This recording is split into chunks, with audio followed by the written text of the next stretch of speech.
무엇보다 불러서 하나님 말씀 증거할 수 있도록 허락해 주신 교회와 성도 여러분, 그리고 하나님께 감사의 마음을 전합니다. 제가 낯서시죠? 근데요, 제가 와서 하나 이상한 일이 벌어졌습니다. 얼굴은 모르지만 홍은아 은퇴 권사님이 오셨는지 모르겠습니다. 3번 예배드리다 보니까 내적 친밀감이 생겼습니다. 권사님 성함을 3번 들으니까 마치 오래 뵌 분 같이. 전도 별거 없습니다. 자주 만나주고 사랑해주고 나누어주고 그러면 되는 것이죠. 여러분은 저를 처음 봐서 잘 모르시겠지만 제가 이번 주에 파마를 했습니다. 그게 별일이겠습니까마는 저는 끊임없이 아내에게 저항했고 저의 소신은 내 평생에 파마는 해본 적이 없다. 당신이 머리 큰 사람의 아픔을 아느냐? 그러면서 파마하면 머리가 더 커 보이니 안 된다. 그래도 저는 가정을 선교지라고 생각하기 때문에 원주민의 요청을 들어서 이번 주에 파마를 했습니다. 괜찮아 보이나요? 예, 그래서 이 교회 다닐 맛이 납니다. 마음이 없어도 다들 좋게 얘기해 주십니다. 근데 이 미용실에 가서 이제 머리를 이제 처음 하는데 처음 평생 해보니 문화적 또 미용실에 가서 하니 이발소에서 깎는 사람이 어색함과 낯설음이 있습니다. 근데 선생님이 먼저 머리를 살펴보시고 여차저차 하니 굵게 하지 않겠습니다. 그 소식만 들어도 얼마나 복음같이 들리는지요. 저는 파마하면 할머니 파마, 뽀글뽀글 파마만 생각했거든요. 그러더니 거기서 끝나지 않고 설명을 해주시고 물어보십니다. 그래서 저도 용기가 생겨서 선생님 목사라고 말하면 어색해 하실까 봐 강의가 있으니 좀 너무 아시죠? 이렇게 얼버무렸습니다. 잘 모르니까. 그랬더니 알겠습니다. 근데 거기서 끝나지 않더라는 거죠. 그 미용실 선생님이 또 묻습니다. 그러면 강연을 듣는 분들이 젊은이들인가요? 연세가 있는 분들인가요? 머리 하나 하는데 이렇게 디테일하게 질문할 줄은 몰랐습니다. 그런데요, 저도 모르는 사이에 미용실과 파마에 대한 문화적 장벽이 내려가기 시작했습니다. 그래서 여차저차 하고 다양한 분들을 대상으로 하게 됩니다. 그러한 선생님의 모습을 보면서 이런 생각이 들었습니다. 우리는 복음을 전할 때 내가 아는 것, 내가 믿는 것을 자랑하기에 급급하지 않았을까?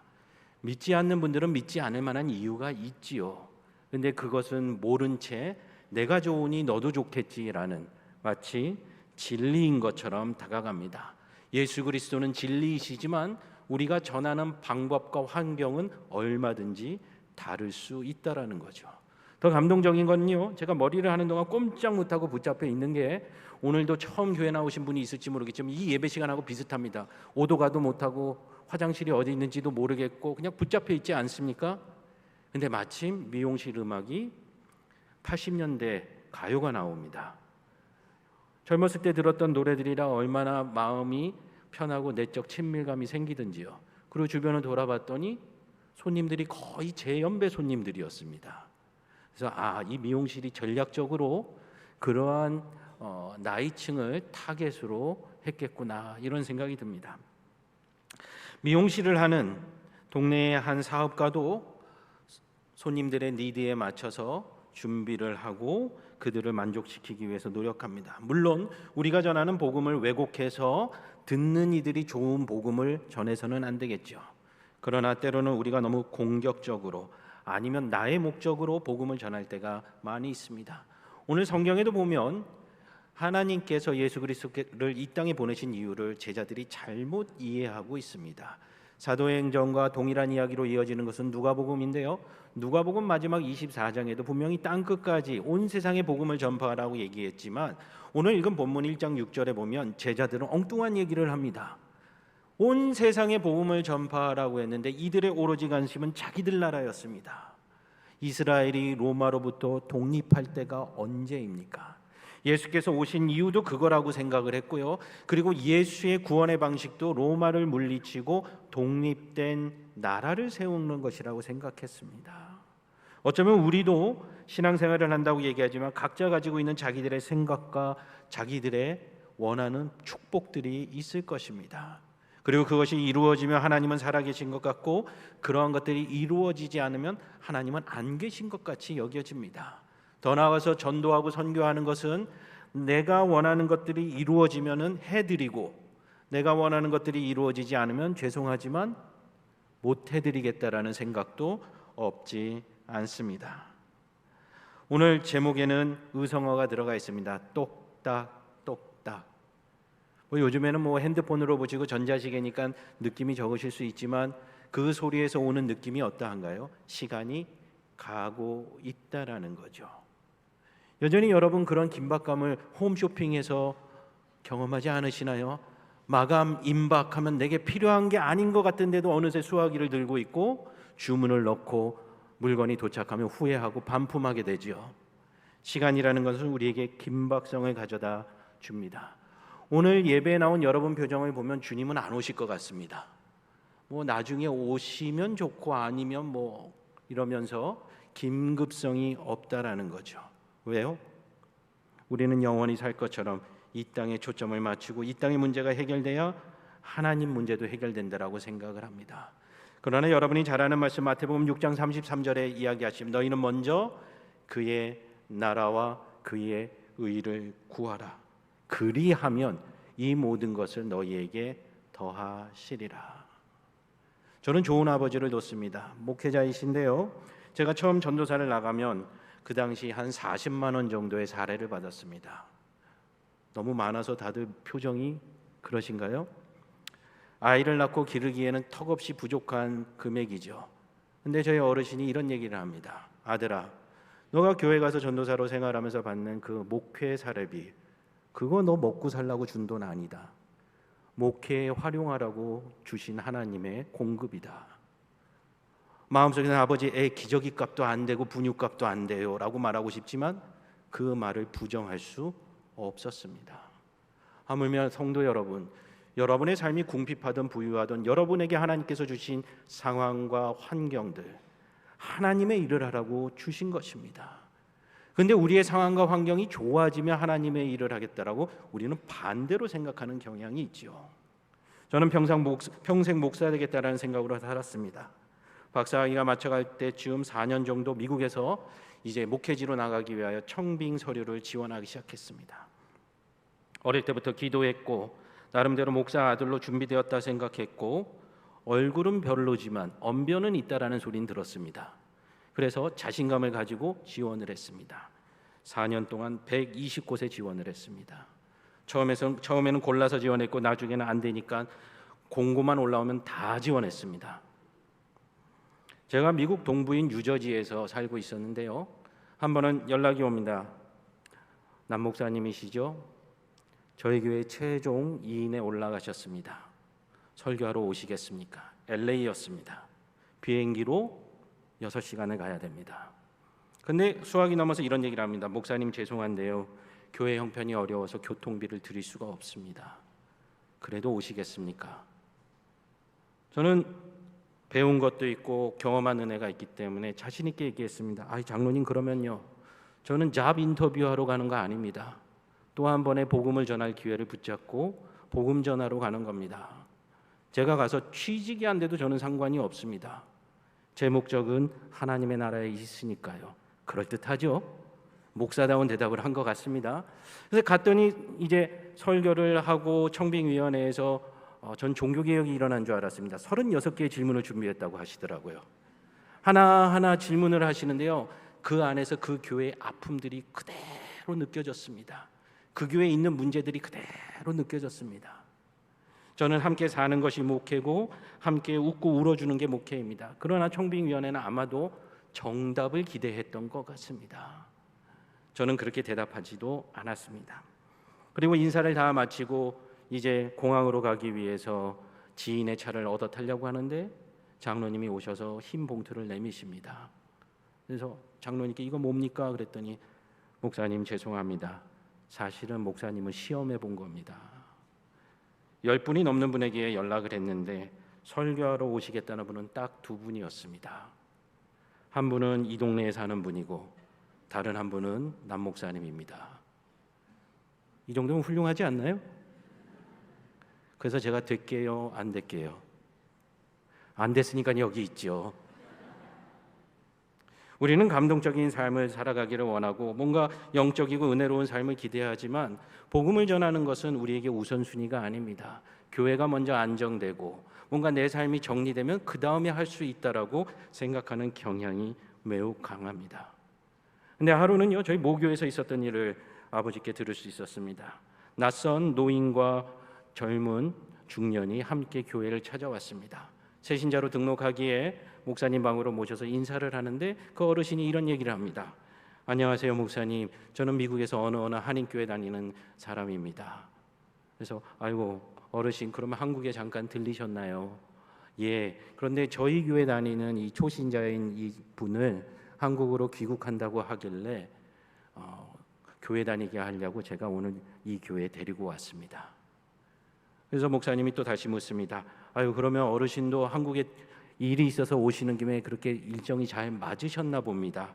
그러자 그 어르신이 답합니다. 목사님, 아닙니다. 저 이분 교회 다니게 하려고 비행기 끊고 여기까지 왔습니다. 그리고 내일 다시 집으로 갑니다. 망치로 머리를 한 대 맞은 듯한 생각이었습니다. 우리는 겸사겸사 주의 일을 하는 경향이 있습니다. 어쩌면 지금도 들으시면서 여러분 가운데 어르신이고 은퇴하셨고 넉넉했나 보지 하고 온갖 변명과 이유들이 떠오를 수도 있겠습니다. 그게 우리의 습관이라는 거죠.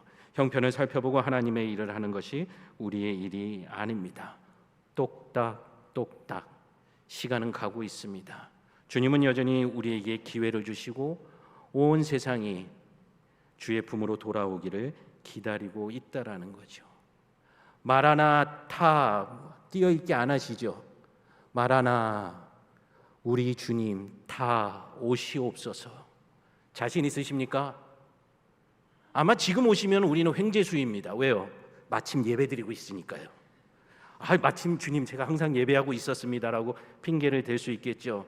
미국에 있는 크리스찬은 자고 있으니 큰일 났습니다. 시차가 있어서 잘 때 주님 오시면 난리가 나겠죠. 그러나 우리의 일주일의 삶 가운데 우리는 과연 주님 어서 오십시오라고 말할 수 있습니까? 내가 너희에게 분부한 모든 것을 가르쳐 지키게 하라. 땅끝까지 이르러 내 증인이 되라. 분명하고도 잊혀지지 않게 말씀하셨음에도 불구하고 우리는 긴급성을 갖고 살아가지 않습니다. 우리 한국 분들 분주하게 사는 것은 잘 압니다. 정말 세계적으로 봐도 근면성실하고 부지런합니다. 그러나 고든 코넬의 전도학 교수였던 어르신 로버트 콜만 교수님이 이런 얘기를 하십니다. 단지 무슨 일을 하는데 바쁘다거나 능숙하다고 해서 무언가를 이루어내고 있다고 말할 수는 없다. 분명히 우리는 목적과 적절성을 가지고 하나님의 복음 전파에 헌신해야 한다라고 이야기합니다. 그 어르신이 제가 귀국할 때에도 벌써 93세셨습니다. 그럼에도 켄터키 대학에 있는 20대 젊은이들과 말씀을 나누고 농담하며 어울리는 그 어르신의 모습은 저에게 앞으로 은퇴 이후의 롤 모델이 되고 있습니다. 나이가 많기 때문에, 나이가 어리기 때문에, 가난하기 때문에, 너무나도 사업이 바쁘기 때문에 하나님의 일을 할 수 없다. 성경에는 그러한 변명을 받아주지 않고 있습니다. 마라나타, 주 예수여 어서 오시옵소서. 주님 오시기를 그냥 기다릴까요? 갈릴리 사람들이 모였습니다. 하늘로 올라갔습니다. 근데 하늘을 바라보니 천사가 빼꼼히 내밀고 얘기합니다. 11절에 천사는 점잖게 얘기하죠. 그러나 생동감 있게 받고 얘기하면 이 뜻입니다. 뭘 봐? 지금 뭘 보고 있냐는 겁니다. 예수께서 분부하고 그렇게 3년 동안 가르쳐 주셨는데 왜 그거 안 하고 하늘만 쳐다보고 있느냐라고 오히려 따르는 무리들에게 일가를 하고 있습니다. 그렇습니다. 마지막 주 예수님 오시기 전까지 우리는 분주한 마음으로 잃어버린 양들을 찾아 헤매고 헤매야 합니다. 교회 모여 예배하는 것 중요하지만 우리가 이 자리에 모인 이유는 흩어지기 위함입니다. 말씀에 메인바되어 성령의 충만함 되어 땅끝까지 이르기 위하여 여러분이 살고 있는 삶의 지경이 땅끝인 것입니다. 저는 죽었다 깨어나도 여러분의 땅끝에 가지 못합니다. 그러나 여러분은 갈 수 있습니다. 그리고 가야 합니다. 그곳에 주님이 함께 하시기 때문이죠. 뉴저지에 있는 두류 대학의 전도학 석좌 교수였던 레너드 스윗 박사는 이런 얘기를 합니다. 교회의 생애는 4단계로 구성된다. 그리고 그렇게 소멸된다. 그래서 알파벳 M으로 이 4단계를 설명합니다. 교회가 처음 시작되는 첫 번째는 미셔널 처치입니다. 선교적이라는 거죠. 한국 교회도 그랬습니다. 지금은 우리 교회들에게 없는 직함, 권서인, 쪽복음을 들고 성경을 모르는 사람들에게 나가서 그 성경책을 나누어 주던 우리의 조상들을 권서인이라고 했습니다. 오늘날 그 이름은 사라졌습니다. 우리 여성들은 전도 부인이란 이름으로 이웃 안악들에게 예수 그리스도를 증거했습니다. 한국 초대교회 우리의 어른들은 백만구령 운동을 하며 이 민족이 하나님의 것이 되기를 기도했고 그 삶의 지경으로 나아갔습니다. 돈이 없는 자들은요, 일연보라고 해서 나는 물질은 드릴 수 없지만 시간을 드릴 수 있으니 시간을 정하여 복음을 증거하겠습니다 하는 아름다운 전통을 가지고 있었습니다. 그러나 레너드 박사가 얘기하는 2단계로 우리가 진입을 합니다. 두 번째 M은 미니스트리 처치입니다. 목회하는 교회입니다. 다시 말하면 교회로 몰려드는 사람들을 목양하기에 바쁩니다. 봉사하고 헌신하고 섬기는 거 아름다운 것 같습니다. 7, 80년대의 교회의 부흥과 성장 속에서 우리는 그러한 신앙을 보고 자랑스러워했습니다. 교회 안에 우리의 시선을 다 빼앗기다 보니 교회 밖의 언어와 시선은 사라졌습니다. 말씀드린 권서인도 더 이상 없었고 전도부인도 없었습니다. 제가 신학교 학생으로 다닐 때에 학교에 그 당시에 충격적인 빨간색으로 글씨가 쓰인 플래카드가 걸렸습니다. 거기에는 이런 말이 써 있었습니다. 전도사님, 제발 전도합시다. 이름은 전도사인데 전도하기보다는 목회만 하는 많은 사람들을 향하여 누군가가 외쳤던 것입니다. 사실 이 이야기는 제 박사 논문의 시작이 되었습니다. 나는 전도사인데 왜 전도하지 않을까? 나는 그리스도인인데 왜 그리스도가 드러나지 않을까? 나는 하나님의 자녀인데 왜 하나님이 드러나지 않을까? 왜 자꾸 내가 드러날까? 혹시 여기 앉아 계신 교역자분들, 목사님이 되셨으니 얼마나 평안하십니까? 저는 목사라는 이름을 그렇게 좋아하지 않습니다. 목양 전문가이기 때문이죠. 교회 안에서 열심히 목양하는 목사를 성도들도 기대합니다. 나를 위해 기도해주고 내 집에 신방 와주고 내 아픔에 함께 울어주는 목사만을 좋아합니다. 그러나 성경에는 그런 목사는 없습니다. 99마리를 위하여 수고하는 목자가 아니라 잃어버린 한 마리를 위하여 그 목자가 나아간다는 사실이죠. 잃어버린 영혼을 위하여 교회의 지도자들이 나아갈 때 성도들이 함께 나가 그 잃어버린 영혼을 위하여 삶을 드리는 것이 복음 전파입니다. 가서 그냥 꼬셔서 이 자리에 앉혀놔봐야 아무 소용없습니다. 우리는 복음을 증거하기 위하여 하나님의 백성으로 예수 그리스도의 제자로 부름받은 것입니다. 선교적 교회에서 목양하는 미니스트리 교회로 바뀌면 그 다음엔 더 비참해집니다. 어쩌면 오늘 우리의 모습일지 모르겠습니다. 세 번째는 메인티넌스, 유지하는 교회가 됩니다. 우리는 안 그렇겠지라고 생각하지만 우리는 참으로 처참한 모습을 그대로 드러냈습니다. 2020년 코로나가 발생하자 한국 사회가 봉쇄되고 대면 예배가 제한되기 시작했습니다. 여기서 한국 기독교는 그대로 민낯을 드러냈습니다. 예배에 집착을 하다 보니 예배만은 지켜야 한다고 생각하며 마치 옛날 유생들이 조상제사를 드려야 한다는 모습으로 득달같이 싸우기 시작했습니다. 그 이면에서는 놀랍게도 코로나로 인해서 모이지 않으니 헌금이 줄어들고 가장 먼저 제안을 했던 것이 바로 구제와 선교였습니다. 우리 먹고 살기도 힘든데 남 돕는 거는 나중에 하자라는 거였죠. 우리의 정체성은 우리를 위한 교회였던 것입니다. 언론에서도 끊임없이 쏟아냅니다. 교회 출석이나 헌금이 예전같이 회복되지 않을 것이라고 비관적인 전망을 내놓습니다. 그러나 교회 전문가인 에드 스태처 목사님은 이렇게 말합니다.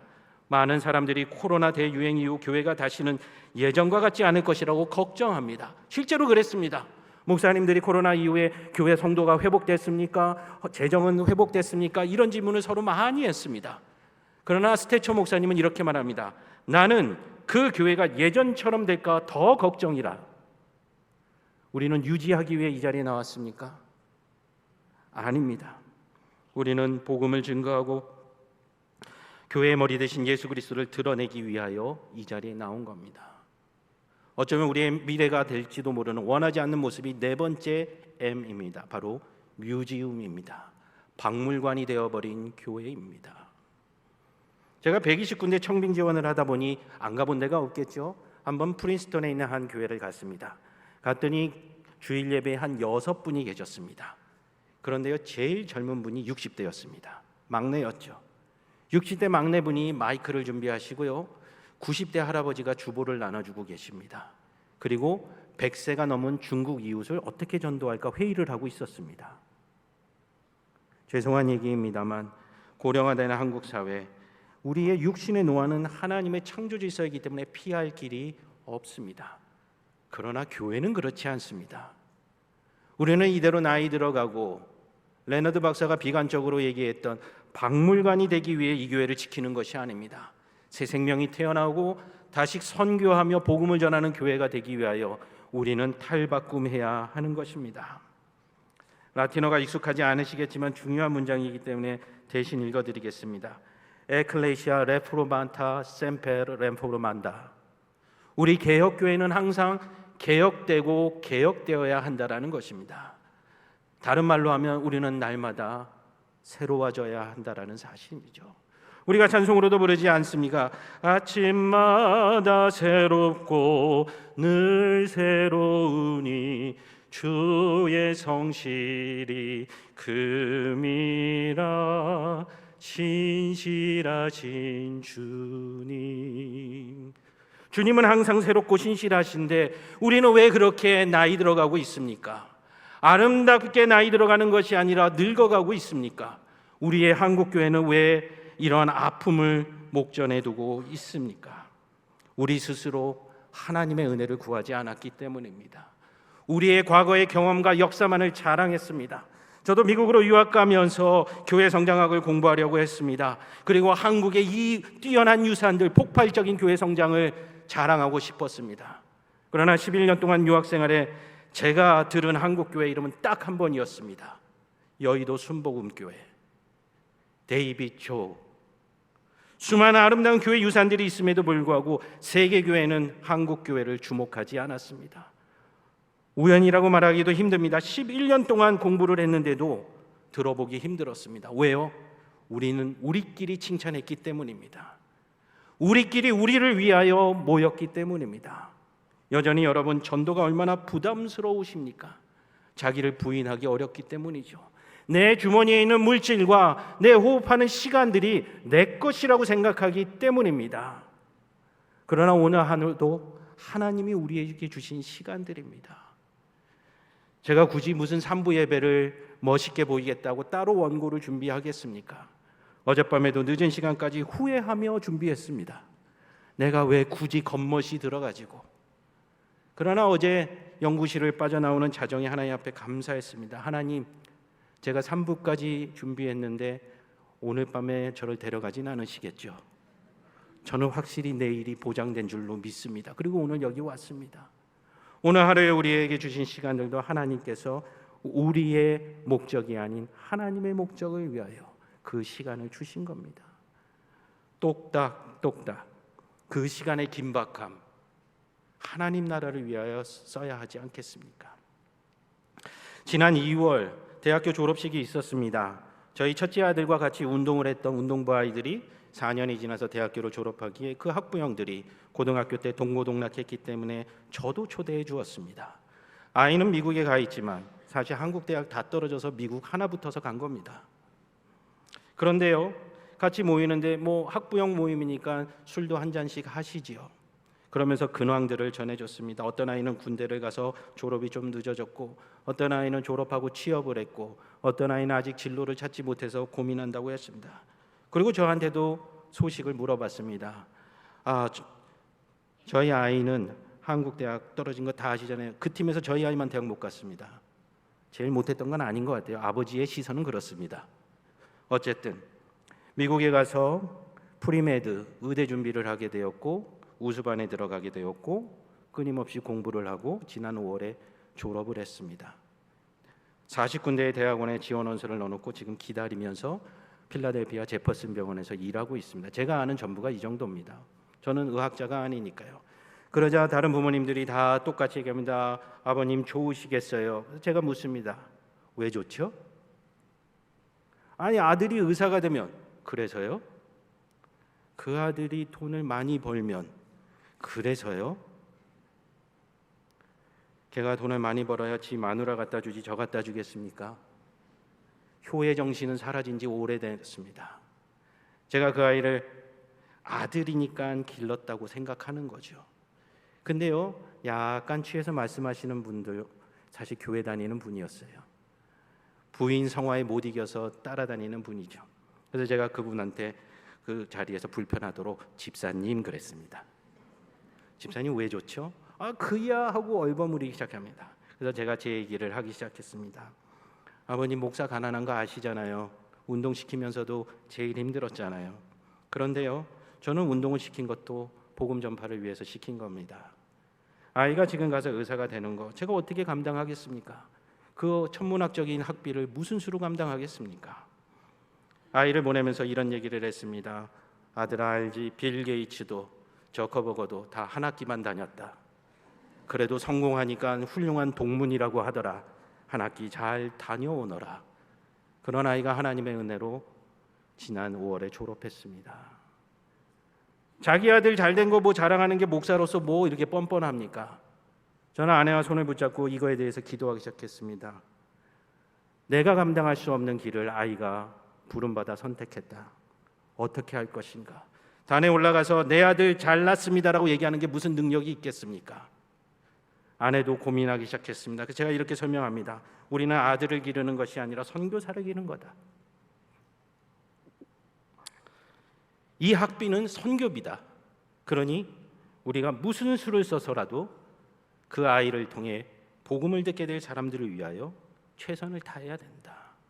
아이한테 얘기했습니다. 너도 형편 알지 않냐? 졸업하고 의사가 되자마자 국경 없는 의사회를 가겠다라면 계속 지원하겠다. 국경 없는 의사회는 유엔군도 안 들어가는 그런 분쟁 지역에 들어가서 봉사하는 분들입니다. 언제 죽어도 이상할 게 없는 위험천만한 곳들입니다. 그런데 놀랍게 아이가요,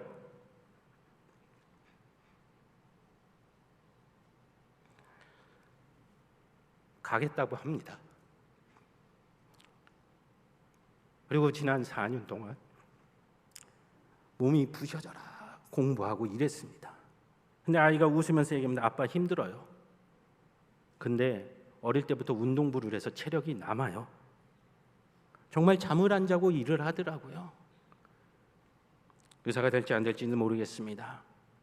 선교지에 갈지 안 갈지는 제 마음대로 되지 않습니다. 하나님이 하시는 겁니다. 근데 하나님이 아이를 변화시켜 주시는 모습들이 보입니다. 우리의 목적과 우리의 삶의 윤택함을 위하여 걸어가지 않기 때문에 하나님의 공급하심이 순간순간마다 발견됩니다.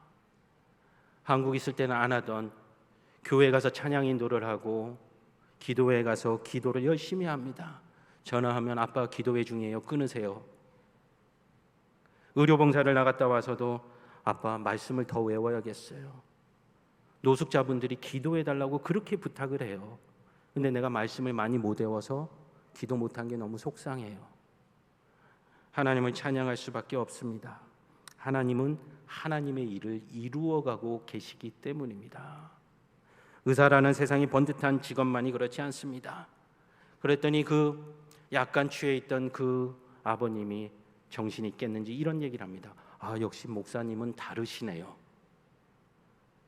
못된 목사라 반문을 했습니다. 목사만 그래야 될까요? 집사님?